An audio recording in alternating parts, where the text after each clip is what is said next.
வணக்கம். டிசம்பர் 10, 2024 அன்னைக்கு செபியிலேருந்து ஒரு சர்க்குலர் வந்துச்சு, செட்டில்மெண்ட் தொடர்பான சர்க்குலர். ஸோ அதில் T+0 செட்டில்மெண்ட்டை பற்றி செபி வந்து சில முக்கியமான டீட்டெயில்ஸ் சொல்லியிருந்தாங்க. அதை பற்றி தான் அந்த வீடியோவில் பார்க்க போகிறோம். இது முன்னாடியே வீடியோவாக கொடுக்கலாம்னு நினச்சோம், பட் இது கொஞ்சம் காம்ப்ளிகேட்டடாக இருந்துச்சு. இது எந்த மாதிரி கரெக்டாக ப்ரொசீஜர் ஃபார்ம் ஆக போகுது அப்படிங்கிறதுல சின்ன குழப்பங்கள் வந்து இருந்துச்சு. அதனால் இதில் இருக்கிற ஒரு பேசிக் இன்ஃபர்மேஷன் மட்டும் பார்க்கலாம். பார்த்துட்டு இது நடைமுறைக்கு வந்ததுக்கப்புறமா அது எப்படி ஒர்க் ஆகுது அப்படிங்கிறத பின்வரும் நாட்களில் நான் வீடியோ வந்து கொடுக்குறேன். சரி, முதல்ல இந்த செட்டில்மெண்ட்டை பற்றி நான் கொஞ்சம் சொல்லிடுறேன். ஸோ T+3 செட்டில்மெண்ட்டு தான் வந்து முன்னாடியெல்லாம் வந்து இருந்தது. T+3 அப்படின்னா இன்றைக்கி நம்ம ட்ரேட் பண்ணோம் அப்படின்னா அது 3 நாளைக்கு அப்புறம் தான் வந்து நம்மளுடைய ஹோல்டிங்கில் அந்த ஸ்டாக் வந்து போய் ரிசீவ் ஆகும். அதுதான் T+3 வந்து இருந்துச்சு. அப்புறம் T+2 கொண்டு வந்தாங்க. நாட்கள் செட்டில்மெண்ட்டுக்கு அதிகமாக இருக்கிறதுனால அப்படி T+2 மாறினுச்சு. அப்புறம் இப்போ T+1 செட்டில்மெண்ட்டாக வந்து இருந்துகிட்ருக்கு. நம்ம இன்றைக்கி ஸ்டாக்கை வாங்கினோம்னா அது நாளைக்கு ஈவினிங் தான் செட்டில்மெண்ட் முடியும்.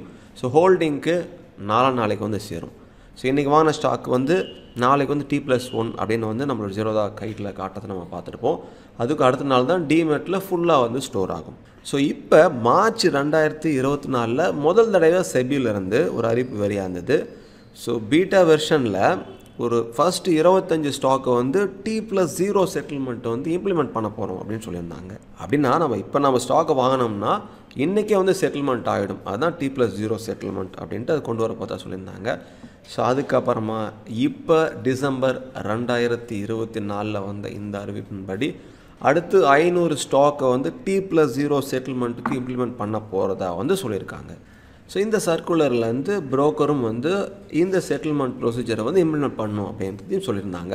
இந்த 500 ஸ்டாக்கையும் ஒவ்வொரு மாதமும் 100 ஸ்டாக்காக வந்து கொஞ்சம் கொஞ்சமாக வந்து இம்ப்ளிமெண்ட் போகிறதா வந்து செபியில் வந்து சொல்லியிருக்காங்க. சரி, இந்த T+0 செட்டில்மெண்ட்னால என்னென்ன பெனிஃபிட் இருக்கலாம் அப்படிங்கிறத நான் சொல்கிறேன். ஸோ இப்போலாம் நம்ம இன்றைக்கி ஸ்டாக் வாங்கிட்டு அது நாளைக்கு நல்லா மேலே போகுது, நாளைக்கே வந்து செல் பண்ணிட்டோம் அப்படின்னா, ஆனால் அது ஒன்றும் நம்மளுக்கு செட்டில்மெண்ட் ஆகாமல் இருந்துச்சு அப்படின்னா ஷார்ட் டெலிவரி வர வாய்ப்புகள் வந்து இருக்குது. ஷார்ட் டெலிவரி ஆனிச்சுன்னா அது ஒரு ப்ரொசீஜரே வேறு, அதை பற்றி வீடியோ போட்டிருக்கேன். அதனால் அந்த மாதிரி பிரச்சனைகள்லாம் இல்லாமல் செட்டில்மெண்ட் முடிஞ்சு நாளைக்கே நம்ம ஸ்டாக்கை வந்து ஈஸியாக ஹோல்டிங்லேருந்து செல் பண்ணுறதுனால அந்த ஷார்ட் டெலிவரி அப்படிங்கிற ப்ராப்ளம் வந்து நம்மளுக்கு நடக்காகுது. அதே போல் ரிஸ்க்கும் வந்து குறைய வாய்ப்பு இருக்குது. அந்த ஷார்ட் டெலிவரியிலேருந்து வரக்கூடிய ரிஸ்க்கு ஸ்விங் ட்ரேடருக்கு கண்டிப்பாக அது ஒரு நல்ல ஒரு வாய்ப்பாக வந்து இருக்கும். அதே போல் லிக்விடிட்டியும் அதிகமாகும். ஏன்னா நம்ம இன்றைக்கே சீக்கிரம் செட்டில்மெண்ட் முடிஞ்சிட்டு அதை நாளைக்கு ஹோல்டிங் போயிட்டு அதை நம்ம செல் பண்ணுறோம் அப்படின்னா அதன் மூலிமா வர அந்த லிக்விடிட்டி வந்து அதிகமாகும். ஸோ ஃபண்டு வந்து உடனே நம்ம செல் பண்ணதுக்கப்புறமா நம்மளுக்கு வந்துச்சு அப்படின்னா அதை வச்சு நம்ம இன்னொரு ஸ்டாக் வாங்குவோம். இந்த மாதிரி லிக்விடிட்டி வந்து அதிகமாக வாய்ப்புகள் வந்து இருக்குது. இந்த T+0 செட்டில்மெண்ட்டில் ட்ரேடிங் ஸ்ட்ராட்டஜிக்கும் நிறைய வாய்ப்புகள் வந்து நம்ம பயன்படுத்தலாம். ஸோ இதெல்லாம் ஒரு முக்கியமான காரணங்களாக வந்து இருந்துகிட்ருக்கு. ஸோ இது கிளியராக இது என்னென்ன புரோக்கருக்கு எப்படி மாறப்போகுது அப்படிங்கிற இன்ஃபர்மேஷன் தெரியல. ஏன்னா T+0 செட்டில்மெண்ட் ப்ளஸ் T+1 செட்டில்மெண்ட்டுக்கும் புரோக்கர் வந்து புரோக்கர் சார்ஜஸ் வேறு மாதிரிலாம் வாங்கிக்கலாம் அப்படிங்கிறதும் சொல்லியிருக்காங்க. சில புரோக்கருக்கு மட்டும்தான் செபியிலேருந்து இதை அலோவ் பண்ணியிருக்காங்க. அதனால் இது கொஞ்சம் தெரியல. பட் T+0 செட்டில்மெண்ட்டுக்கு உண்டான அந்த ஸ்டாக்ஸோடைய அந்த விவரங்கள் எல்லாமே வந்துருச்சு அப்படின்னு சொல்கிறதுக்காக தான் இந்த பதிவு.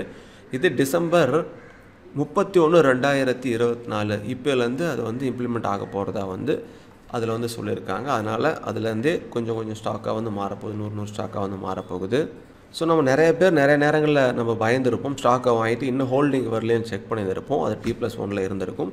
இப்போ T+0 மாறிச்சு அப்படின்னா அடுத்த நாளே ஹோல்டிங் வந்துடும். நம்ம செல் பண்ணோம் அப்படின்னா அதுக்கு அடுத்த நாள் நம்ம டெலிவரிக்கு உண்டான அதுக்கு அடுத்த நாள் நம்மளுடைய பணத்தை எடுத்து அடுத்த ஸ்டாக்கை இன்வெஸ்ட் பண்ணுறதுக்கோ அல்லது வித்ட்ரால் பண்ணி யூஸ் பண்ணுறதுக்கோ அது பயன்படும். ஸோ அவ்வளோதான், இந்த இன்ஃபர்மேஷன் சொல்கிறதுக்காக தான் இந்த வீடியோ. ஸோ இது லைவுக்கு கொஞ்சமாக வர அதோடைய அப்டேட் எல்லாத்தையும் தொடர்ந்து உங்களுக்கு வீடியோ கொடுக்க காத்திருக்கேன். அதெல்லாம் தெரிஞ்சுக்கணும் நம்ம சேனலை சப்ஸ்கிரைப் பண்ணிக்கோங்க.